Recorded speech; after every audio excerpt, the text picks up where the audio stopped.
بسم اللہ الرحمن الرحیم قد افلح من تزکا وذکر اسم ربہ فصلی سبحان ربک رب العزت عما یصفون وسلام علی المرسلین والحمد للہ رب العالمین اللہم صلی علی سیدنا محمد وعلی آل سیدنا محمد مبارک وسلم۔ اللہ تعالیٰ نے انسان کے جسم کے اندر ایک عضو بنایا ہے، چھوٹا سا ہے۔ جسم کا اگر وزن کیا جائے تو اس کا 100واں حصہ بنے گا، 100واں حصہ معمولی سا ہے، لیکن جسم میں سب سے زیادہ قیمتی ہے۔ انسان کے جسم میں سب سے زیادہ قیمتی ہے۔ اللہ تعالیٰ نے انسان کے سارے جسم کو انسان کے حوالے کیا ہے اور اس کو استعمال کی اجازت دی ہے، لیکن اللہ تعالیٰ نے جسم ہمارے ہینڈ اوور کرتے ہوئے جب اللہ نے یہ جسم ہمارے حوالے کیا تو اس وقت پہلے ہی یہ شرط لگا لی تھی کہ اسے نہ چھیڑنا، یہ میرا گھر ہے، یہ میرے رہنے کی جگہ ہے، اس میں کسی اور کو نہ لانا، اس میں کسی اور کو جگہ نہ دینا، اس میں کسی اور کو نہ بسانا، یہ میرا ہے۔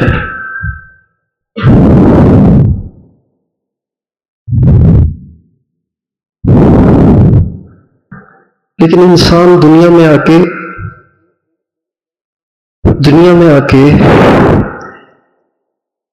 دنیا کے ساز و سامان اور دنیا کی زیب و زینت، دنیا کے مال و متاع اور دنیا کے خوبصورت چہرے اور دنیا کی رنگینیاں دیکھ کے متاثر ہو کے جس دل کو اللہ نے اپنے نام الاٹ کیا تھا وہ اوروں کو دے دیتا ہے۔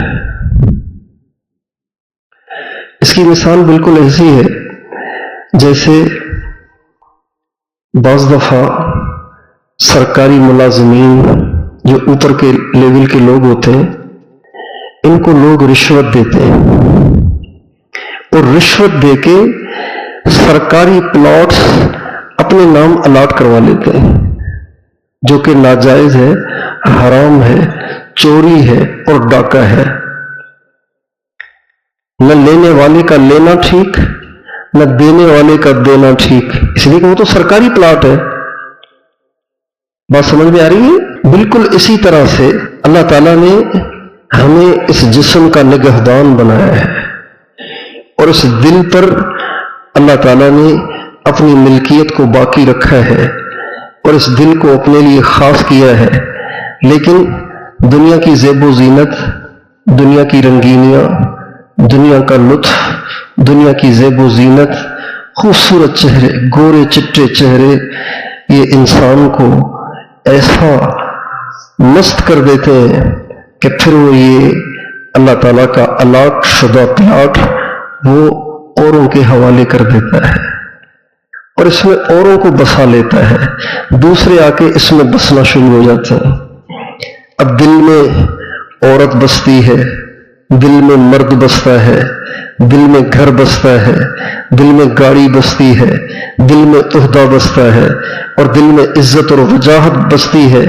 جب انسان اللہ تعالیٰ کہ اس الاٹ شدہ پلاٹ پہ کسی کو قبضہ کروا دیتا ہے تو اللہ تعالیٰ سب سے پہلی سزا ایسے انسان کو یہ دیتے ہیں کہ اس کی زندگی کا سکون سلب ہو جاتا ہے۔ ایسے انسان کے پاس سکون کے سارے اسباب ہونے کے باوجود بھی سکون نہیں رہتا۔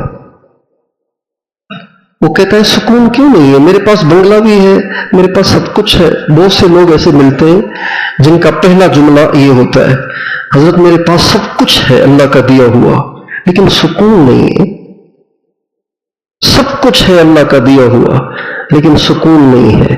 گھر بھی عالی شان ہے, گاڑی بھی بہت بڑھیا ہے, پیسہ بھی بہت ہے, عزت اور شہرت بھی بہت ہے, اللہ نے بچے بھی دیے ہیں, خوبصورت بیوی بھی دی ہے, کاروبار بھی بہت اللہ نے اچھا دیا ہے, لیکن سکون کیوں نہیں ہے؟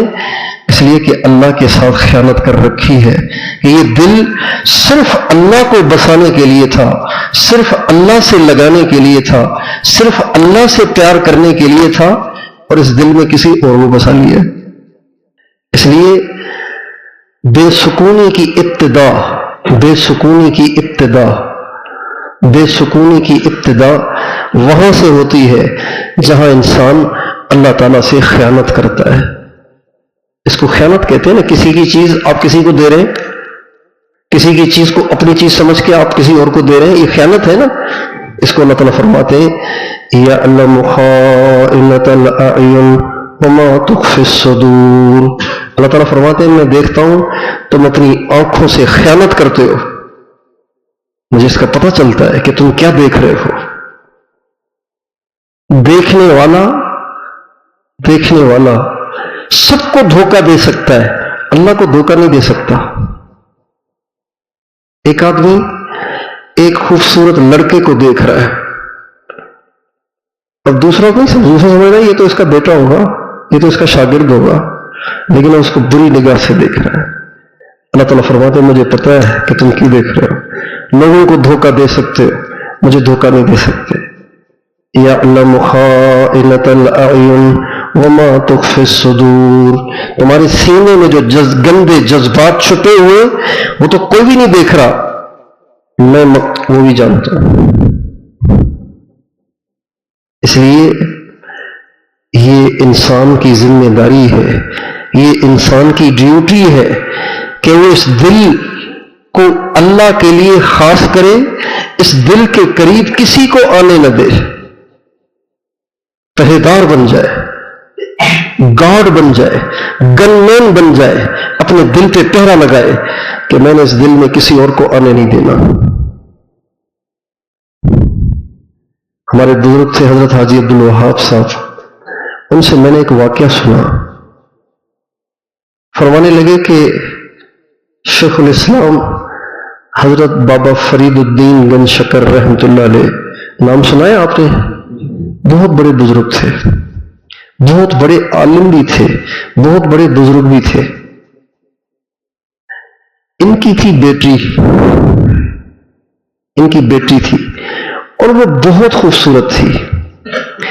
ان کی بہن کا ایک بیٹا تھا, تو ان کی بہن نے ان سے کہا کہ آپ اپنی بیٹی کی شادی میرے بیٹے سے کر دیں. اور ان کا جو بیٹا تھا, ان کی بہن کا بیٹا, اس کا نام تھا علی احمد صابر, جو بعد میں خواجہ علی احمد صابر کے نام سے مشہور ہوئے, جن کے ذریعے سے سلسلہ چشتیہ صابریہ چلا. ہمارے جتنے دیوبند کے اکابر ہیں, ہندوستان, پاکستان, بنگلہ دیش کے جو بڑے بڑے اکابر علماء اور مشائخ ہیں, ان سب کا تعلق روحانی ان کے ساتھ جا کے ملتا ہے. خواجہ علی احمد صابر رحمۃ اللہ علیہ.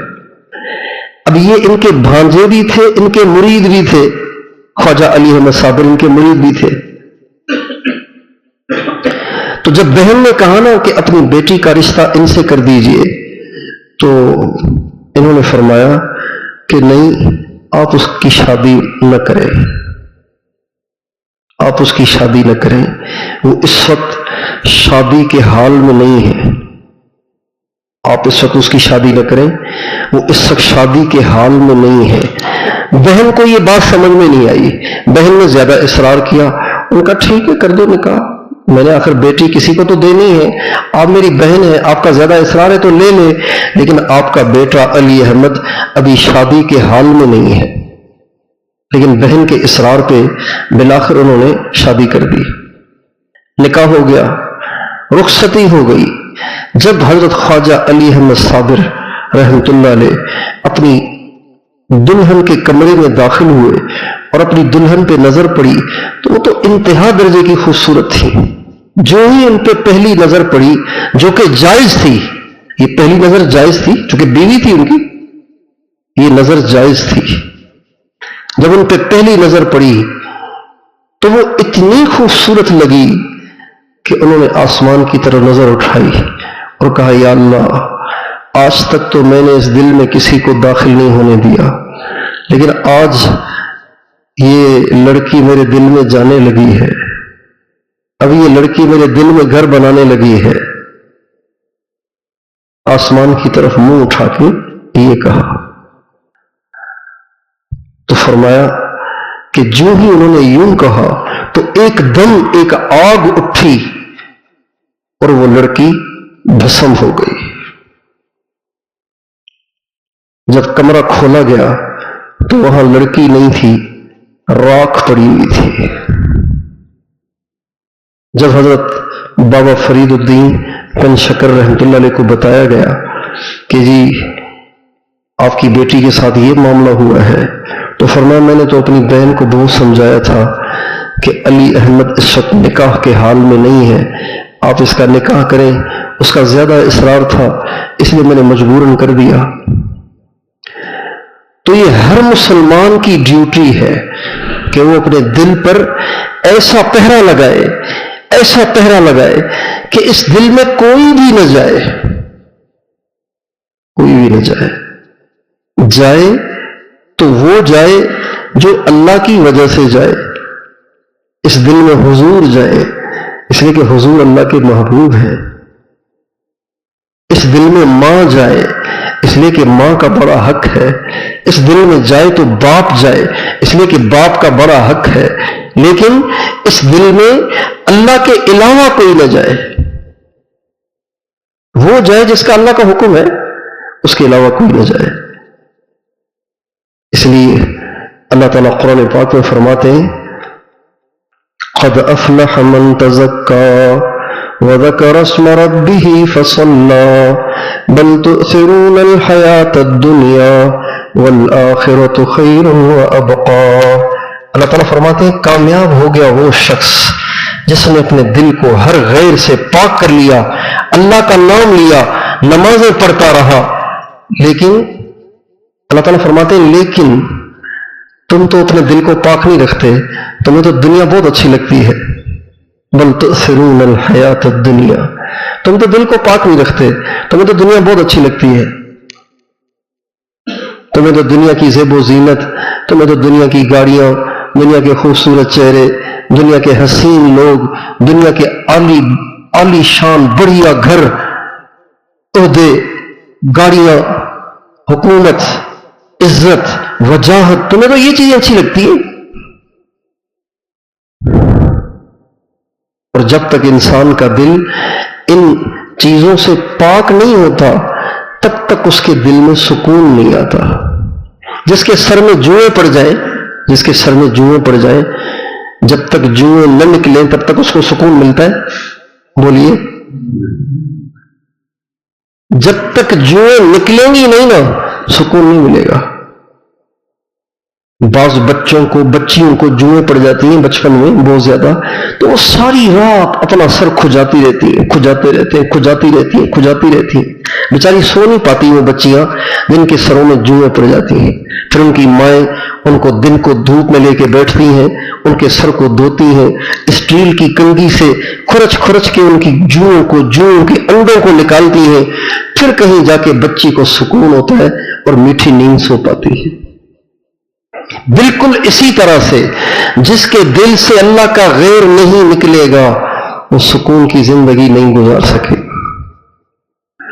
اللہ تعالیٰ اس کے دل کو اس کی زندگی کو اجیرن کر دیتے ہیں، اس کی زندگی کو بے چین کر دیتے ہیں کہ جو اپنے دل میں اللہ کے غیر کو بساتا ہے اور اللہ کا غیر آ جاتا ہے. اگر انسان چوکنا نہ ہو، انسان اگر بیدار نہ ہو، انسان اگر ہوشیار نہ ہو اور انسان کو اگر اس ڈیوٹی کا احساس نہ ہو تو اللہ کا غیر آ جاتا ہے. چلتے چلتے نظر پڑ گئی، بس دل پہ بیٹھا. علامہ ابن قیم رحمۃ اللہ علیہ نے ایک واقعہ لکھا ہے ایک مصر کے مؤذن کا. مصر میں ایک مؤذن تھا. اس زمانے میں اسپیکر نہیں ہوتے تھے اذان دینے کے لیے، تو مسجد کے اوپر ایک کوٹھڑی سی بنی ہوتی تھی، مینار، موٹا ایک مینار ہوتا تھا، اس میں کھڑکیاں ہوتی تھیں، وہاں کھڑے ہو کے اذان دیتا تھا. تو وہ کھڑکیوں سے، مینار کی کھڑکیوں سے آواز جاتی تھی، ہر طرف پھیلتی تھی. تو یہ مصر کا مؤذن چڑھا اذان دینے کے لیے، اذان دینے کے لیے چڑھا. مؤذن تھا لیکن دل کی ڈیوٹی دینے والا نہیں تھا، دل کی ڈیوٹی دینے والا نہیں تھا. مؤذن تھا لیکن اپنے دل پہ پہرے کا شعور نہیں تھا کہ میں نے دل پہ پہرا دینا ہے. اس معاملے سے غافل تھا. چنانچہ جب چڑھنے لگا تو چڑھتے ہوئے اذان والے کمرے تک پہنچنے سے پہلے جب اوپر چڑھا تو قریب میں مسجد کے پاس ہی ایک عیسائی کا گھر تھا اور اس کی ایک بیٹی تھی جو بہت خوبصورت تھی. جب یہ چڑھا تو اس کی نظر پڑ گئی اس کے گھر میں. وہ صحن میں بیٹھی ہوئی تھی اپنے بالوں کو پھیلائے ہوئے.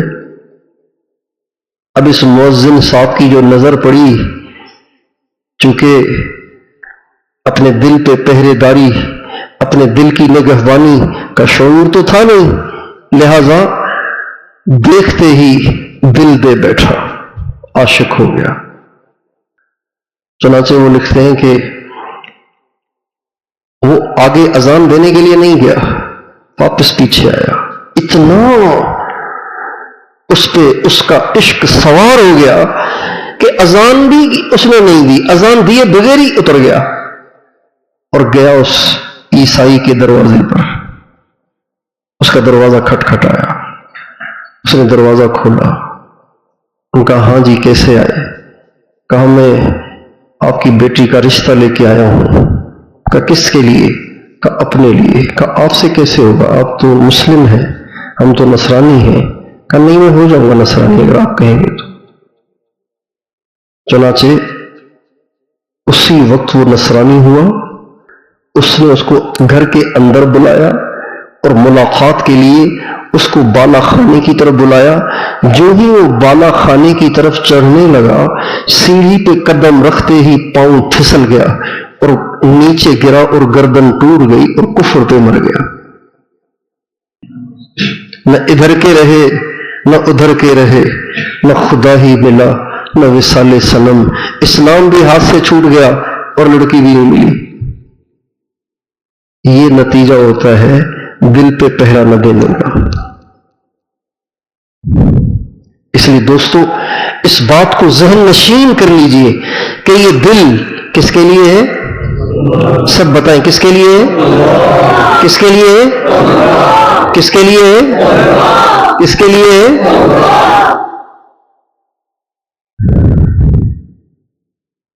اس صرف اللہ کے لیے ہے.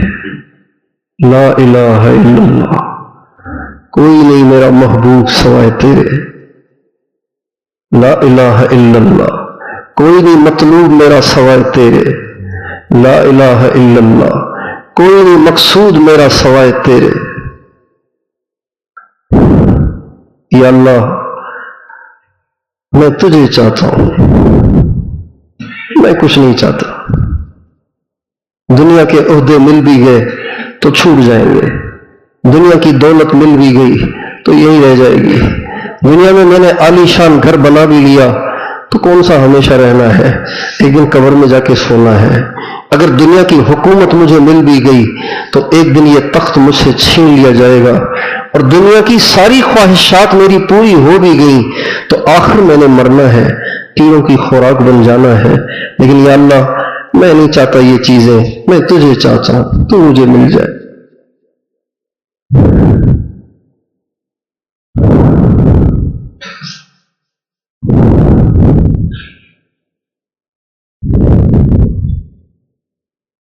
کوئی تجھ سے کوئی کچھ مانگتا ہے، میں تجھ سے تجھی کو خدا مانگتا ہوں.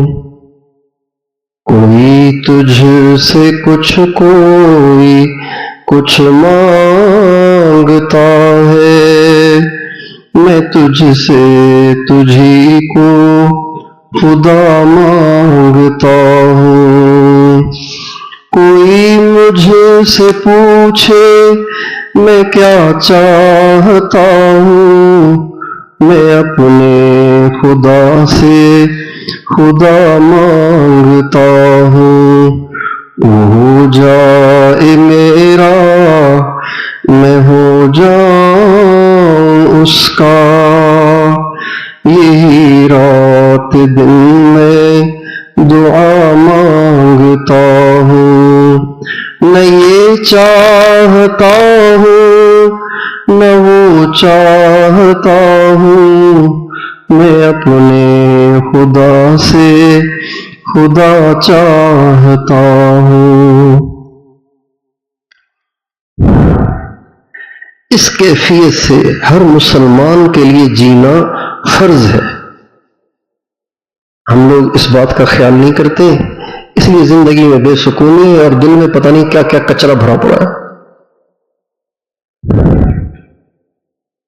دل صاف ہو، پاک ہو، کوئی نہ ہو اس میں، صرف اللہ ہو۔ اللہ تعالیٰ قیامت کے دن شکل نہیں دیکھیں گے، اللہ تعالیٰ قیامت کے دن شکل نہیں دیکھیں گے، کالا ہے کہ گورا ہے۔ اللہ تعالیٰ قیامت کے دن بینک اکاؤنٹ چیک نہیں کریں گے، کتنے پیسے ہیں اس کے پاس، کتنے پیسے چھوڑ کے آیا دنیا میں، یہ نہیں دیکھیں گے۔ اللہ تعالیٰ سب سے پہلے دل دیکھیں گے، اس میں کون کون ہے۔ افلا يعلم اذا بعثر ما في القبور وحصل ما في الصدور ان ربهم بهم يومئذ لخبير۔ اللہ تعالیٰ فرماتے ہیں تمہیں معلوم نہیں، تمہیں قبر سے اٹھایا جائے گا، پھر تمہارا دل چیر کے دیکھا جائے گا کہ اس میں کون ہے۔ ان ربهم بهم يومئذ لخبير، اس دن تم اللہ سے ہیرا پھیری نہیں کر سکو گے، اللہ کو سب پتہ ہے کہ تمہارے دل میں کون کون تھا۔ اس لیے میں آپ ہم نیت کریں کہ اس دل میں اللہ کے علاوہ کسی کو نہیں بسانا۔ تیار ہے؟ کس کام کے لیے تیار ہے؟ کہ اس دل میں اللہ کے علاوہ کسی کو نہیں لانا، کسی کو داخل نہیں کرنا، باہر رہو، باہر رہو، یہاں صرف اللہ کی جگہ ہے بس۔ حضرت ام حبیبہ، ام المومنین ام حبیبہ رضی اللہ تعالی عنہا، یہ ہمارے نبی کی اہلیہ ہیں، ہم سب کی ماں ہیں، ابو سفیان کی بیٹی ہیں۔ بہت بڑا کافر تھا ابو سفیان، بعد میں مسلمان ہوئے۔ ابو سفیان کی بیٹی، تو مکے والوں نے ہمارے نبی پہ بہت ظلم کیے، بڑی زیادتیاں کی۔ آخر ظالم کا ظلم ہمیشہ تو نہیں رہتا نا، آخر اللہ کی رسی کھچتی ہے، آخر اللہ کی طرف سے ملنے والی ڈھیل ختم ہوتی ہے۔ دعا کرو اللہ کرے اسرائیل کی رسی بھی اب کھچ جائے، اسرائیل کی ڈھیل بھی اب ختم ہو، امریکہ کی ڈھیل بھی اللہ اب ختم کرے۔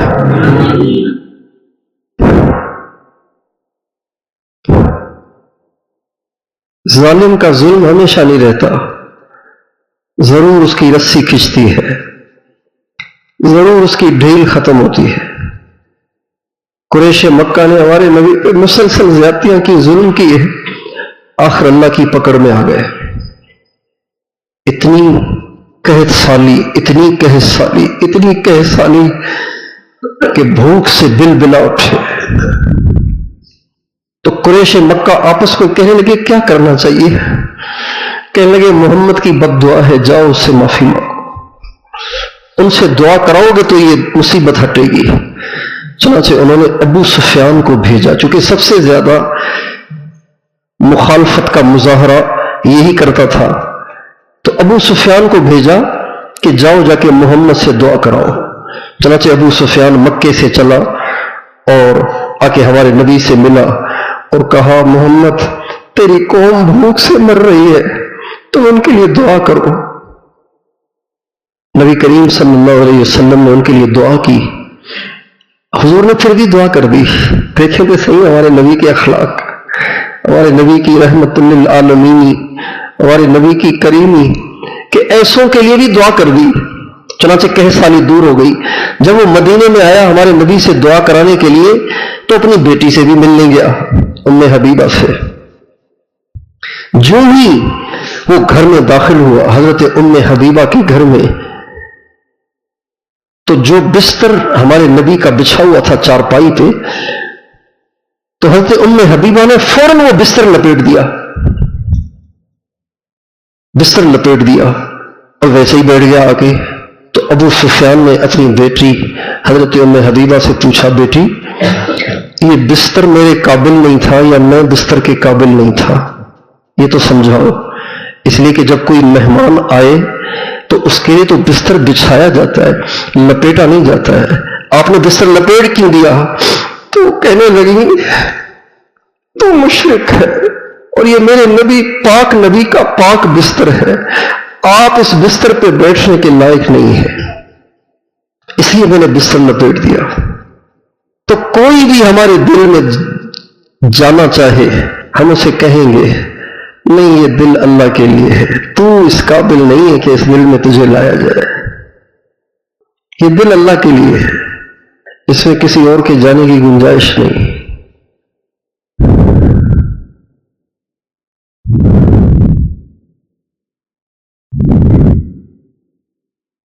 یہ دل اللہ کا مسکن ہے، اللہ کے لیے الاٹ ہے، اللہ ہی کی ملکیت ہے، یہ اللہ ہی کا گھر ہے، اس میں کسی اور کی گنجائش نہیں ہے۔ اس کو فرمایا قد افلح من تزکا وذکر اسم ربہ فصلی، اسی کو فرمایا قد افلح من زکاہا وقد خاب من دساها يوم لا ينفع مال ولا بنون الا من اتى الله بقلب سلیم۔ قیامت کے دن مال بیٹے کام نہیں آئیں گے، وہ دل کام آئے گا جو سب سے پاک ہو، اس میں کوئی نہ ہو سوائے اللہ کے۔ تو میں آپ اپنے دل کو پاک کرنے کی، اپنے دل میں اللہ کو بسانے کی، اپنے دل میں اللہ کو لانے کی نیت کر لے اور ساری زندگی اس دل پہ پہرا لگائے، بیدار رہے، ہوشیار رہے، چوکنے رہے کہ کہیں اس دل میں کوئی چور نہ گھس جائے، اس دل میں کوئی اور نہ آ جائے اور دل پلید نہ ہو جائے۔ جو لوگ نمازی ہوتے ہیں نا، نمازی ہوتے ہیں تو وہ گندے پانی کے پاس سے جب گزرتے تو بڑی احتیاط کے ساتھ اپنے پانچوں کو، اپنے پاؤں کو، اپنے جوتوں کو دیواروں سے چپک چپک کے گزرتے ہیں، اس لیے کہ ہم نمازی ہیں، ہمارے پانچوں پہ چھینٹے پڑ گئے تو پھر ہمیں کپڑے بدلنے پڑیں گے، مسئلہ ہو جائے گا، پاک کرنا پڑے گا۔ بالکل اسی طرح سے ساری زندگی اپنے دل کو بچا بچا کے رہنا ہے، اس میں کوئی آ نہ جائے، یہ کسی سے متاثر نہ ہو جائے، یہ کسی کی طرف مائل نہ ہو جائے، اس دل میں کوئی گھس نہ جائے، ہر وقت اس کی فکر رہے، اس کا خیال رہے۔ تو کوشش کریں گے انشاءاللہ اس کی۔ اللہ تعالیٰ میرے دل کو بھی پاک کرے، آپ کے دلوں کو بھی پاک کرے۔ ہم سب کے دل بہت گندے ہو رہے ہیں، اللہ کرے یہ مرنے سے پہلے پاک ہو جائے۔ ہمارے نبی صلی اللہ علیہ وسلم اپنے دل کی پاکی کی بہت دعائیں کرتے تھے۔ ایک دعا اللہم طہر قلبی من النفاق وعملی من الریاء ولسانی من الکذب وعینی من الخیانہ فإنک تعلم خائنة الأعین وما تخفی الصدور۔ یہ ہمارے نبی کی دعا ہے جو ہمارے نبی مانگا کرتے تھے، دل کو پاک کرنے کی دعا۔ دوسری دعا یہ ہمارے نبی نے تہجد کے وقت میں مانگی ہے اور سجدے میں مانگی ہے، وہ کیا ہے؟ رب اعط نفسی تقواها وزکها انت خیر من زکاها انت ولیها ومولاها، اے میرے رب میرے نفس کو پاک کر، میرے نفس کو تقوی دے اور اسے پاک کر، تو سب سے اچھا پاک کرنے والا ہے، اور تو ہی تو میرا والی وارث ہے، تو نہیں کرے گا تو کون کرے گا؟ یہ دعا ہمارے نبی نے تہجد کے وقت میں سجدے میں مانگی ہے۔ تو بھئی ہم بھی اپنے دل کو پاک کرنے کی کوشش میں لگے رہیں گے انشاءاللہ۔